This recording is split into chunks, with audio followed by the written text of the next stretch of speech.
국제통화기금 IMF가 우리 경제에 대한 어두운 전망을 내놨습니다. 이미 잇따라 조정에 나선 주요 기관보다 더 비관적인데 간신히 2%의 턱걸이 했습니다. 미국 대선 영향을 추정하긴 이르다고 했지만 1%대 가능성도 완전히 배제하지 않았는데요. 교육국 경기 둔화와 지정학적 갈등을 걸림돌로 보고요.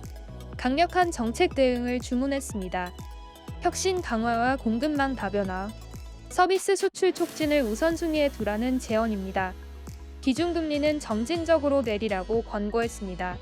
내수 회복이 더디고 물가는 잡혀가 금리 인하 여건은 갖췄다는 평가입니다. 다만 단기 기대 인플레이션이 높고 가계부채 부담이 큰 만큼 속도 조절을 강조했습니다. 외환시장 개입엔 신중한 조언을 남겼는데요. 환율이 더 급변할 경우 외환당국 입지가 더 좁아질 거란 우려가 나옵니다. IMF는 이 밖에도 급속한 고령화를 도전 과제로 보고 연금 개혁을 비롯해 재정 준칙 도입, 세입 확충 등을 통한 재정 구조 개혁 필요성을 강조했습니다.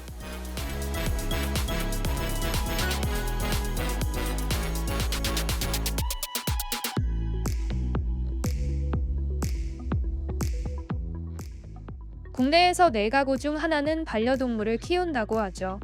마치 자녀를 키우듯 최고의 것을 주고 싶은 게 반려인의 마음이라 프리미엄 시장도 덩달아 성장하고 있습니다. 최근 호텔의 고급 서비스와 펜션의 넓은 부대 시설이라는 장점을 결합한 반려가족 리조트도 생겼는데요. 반려동물 동반 개념을 넣어 반려가족만을 위한 맞춤형 숙박시설입니다. 회원권은 적게는 2,500만 원에서 많게는 1억 5천만 원에 달하는데 최고가 회원권은 이미 꽉 찼습니다. 지난해 반려동물을 키우는 가구는 전체의 28%에 달하며 관련 서비스도 다양해지는 추세입니다. 동물병원이나 미용업체뿐 아니라 호텔이나 유치원을 찾는 수요도 눈에 띄게 늘었습니다. 정부는 반려동물 관련 시장이 재작년 8조 5천억 원에서 오는 2032년 21조 원까지 성장할 것으로 바라보고 있습니다. 결혼과 육아 대신 반려동물 양육을 택하는 사회 분위기가 등장하면서 프리미엄 수요를 공략한 서비스가 속속 등장하고 있습니다.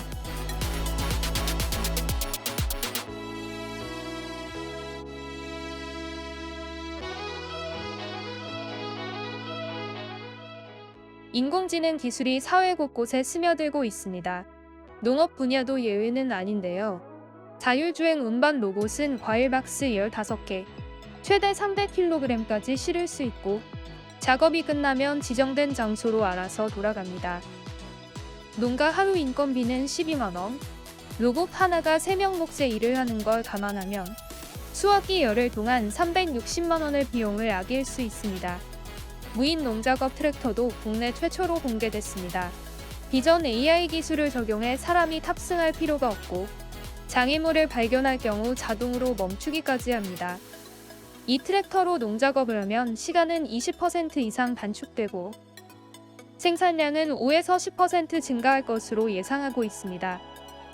국내 농가 인구는 208만 9천 명으로 1년 전과 비교해 7만 7천 명 줄어들어 이 추세대로라면 올해 200만 명 밑으로 내려앉을 가능성이 높습니다.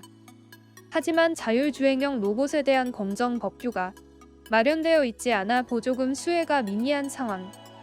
양질의 기술을 가리는 검정 제도와 농가의 현실을 감안한 구체적인 지원책이 절실합니다.